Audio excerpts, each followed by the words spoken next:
Hey guys, welcome back to the channel. Hope you are all fine. Today I'm again come back with the most interesting topic, that is accounting standards in India and overview. So guys, this is one of the most important topic of contemporary accounting as it is appear in section D. So notes मैंने शर्मा की books और by the help of chat GPT से लिए हुए हैं. So and तक बने रहिए और मैं ट्राई करूँगी कि पूरी एक वीडियो में इस पूरे कंसेप्ट को कंप्लीट कर दूँ. So let's begin.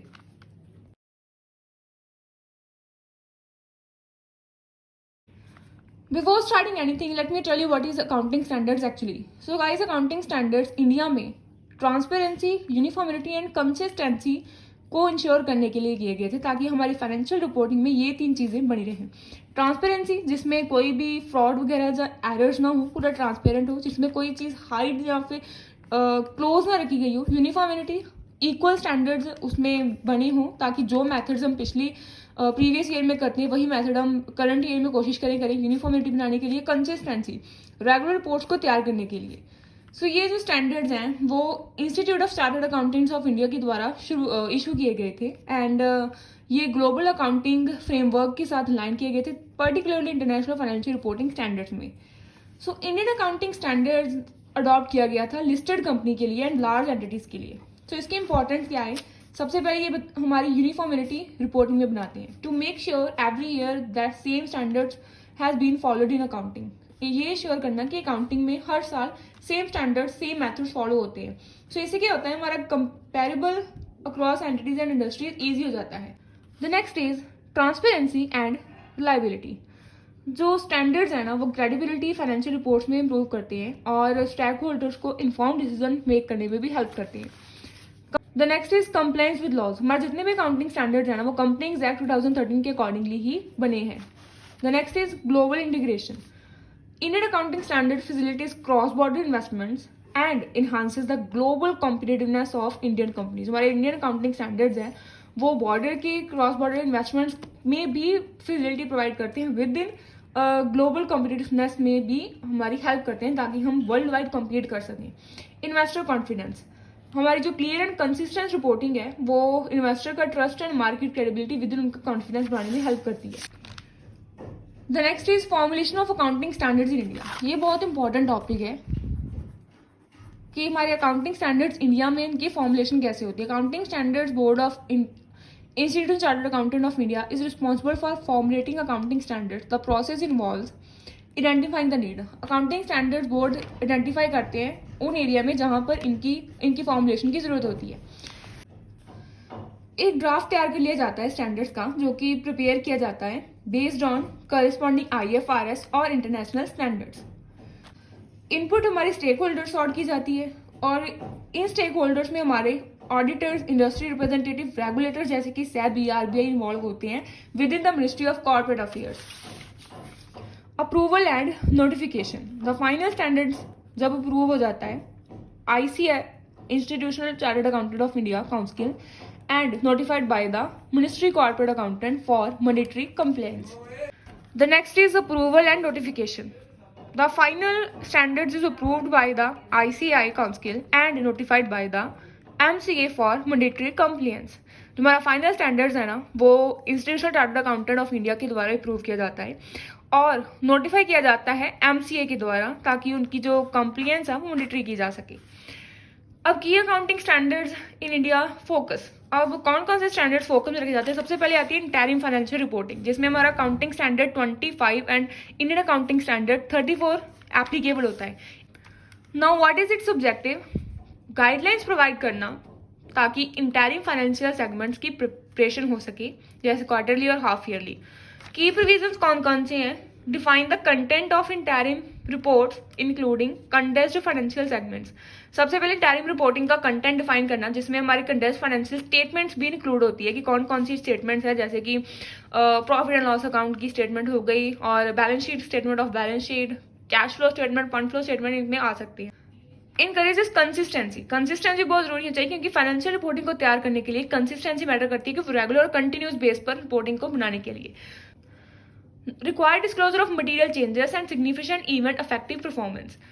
Material changes जो भी किए गए हैं इंपॉर्टेंट चेंजेस उन्हें डिस्क्लोज करना और जो परफॉर्मेंस को इवेंट्स अफेक्ट करते हैं उनका भी सिग्निफिकेंट बताना. ये चीज़ें रिक्वायर होती हैं। इमटेरियल चेंजेस हो उन्हें डिस्क्लोज करना ना डिस्क्लोज करना वो कंपनी पर मैटर करता है, लेकिन मटेरियल चेंजेस को डिस्क्लोज करना is important, is mandatory for every kind of large organisations. अब इसकी सिग्निफिकेंस क्या है? ट्रांसपेरेंसी इन्वेस्टर्स से जो इन्हांस करती है एंड रेगुलेशंस प्रोवाइड करती है by providing timely financial standards. Time to time financial standards provide करने से हमारी transparency as well as regulation भी प्रोवाइड होती है। Next is accounting for leases accounting standard 19, Indian Accounting Standard 116. So this is a very important topic and leases objective क्या है? Accounting treatments को lessors and lessors books को establish करना। Key provisions कौन कौन से हैं? अकाउंटिंग स्टैंडर्ड 19 एज पर accounting standard 116। Accounting standard 19 classify करना लीजर्स, ऑपरेटिंग लीजर्स कौन सा है, फाइनेंशियल लीजर्स कौन सा है, and risk and reward transfer, कहाँ पर रिस्क है और रिवार्ड कहाँ पर ट्रांसफर करना है। इंडियन अकाउंटिंग स्टैंडर्ड्स 116 एक सिंगल लीज को इंट्रोड्यूस करना ताकि वो बाकी लीजेस के लिए एज अ मॉडल की तरह काम करें, और right use of assets and lease liability को रिकॉग्नाइज करना। The next is significance, financial obligations of lease arrangements को रिफ्लेक्ट करता है एंड कंपेरेबिलिटी भी इससे ज्यादा बढ़ती है। Earning per share accounting standard 20 and accounting standard 33। Now what is it's objective? EPS को फाइनेंशियल स्टेटमेंट्स में कैलकुलेट एंड प्रेजेंट करने के लिए प्रिस्क्राइब प्रिंसिपल्स प्रोवाइड करने। अब इसकी की प्रोविजन कौन कौन सी हैं? सबसे पहला आता है बेसिक अर्निंग पर शेयर, जो कि हमारा नेट प्रॉफिट होता है attributable to equity holders, dividend by the weighted average number of equity shares. Equity share के वेटेड एवरेज नंबर के पीछे हमारे जो शेयर होल्डर्स को कितना डिविडेंड दिया जाएगा उसे बेसिक अर्निंग पर शेयर के लेकर चलना। और नेक्स्ट आता है डिल्यूटेड ईपीएस, एडजस्ट करना potential dilutions from convertible securities or stock options. Now what is its significance? पर शेयर बेसिस पर इन्वेस्टर्स को मेजर्स प्रोवाइड करना ताकि वो प्रॉफिटेबिलिटी को कैलकुलेट कर सकें, और परफॉर्मेंस कंपैरिजन अक्रॉस कंपनी को फैसिलिटेट करता है। Accounting standards for intangible assets accounting standard 26 and Indian accounting standard 38। अब इसका ऑब्जेक्टिव क्या है? To prescribe accounting for intangible assets like patents, copyrights and goodwill, and इसका की Now what are their key provisions? सबसे पहला आता है recognition। Intangible assets recognize होता है जब ये future economic benefits को identifiable हो और and its cost can be reliably measured. Amortization intangible with the finite life are amortized systematically। जिनकी जो intangible assets की finite life होती है उसे amortize systematically होता है। और impairment intangibles are reviewed for impaired annually. ये जो इंटेंजिबल एसेट्स होती है ना वो एनुअली इम्पेयर हो जाती हैं। अब इसकी सिग्निफिकेंस क्या है? अप्रोप्रिएट वैल्यूएशन को इंश्योर करना एंड इंटेंजिबल एसेट्स को डिस्क्लोज करना। A critical asset in knowledge driven industries.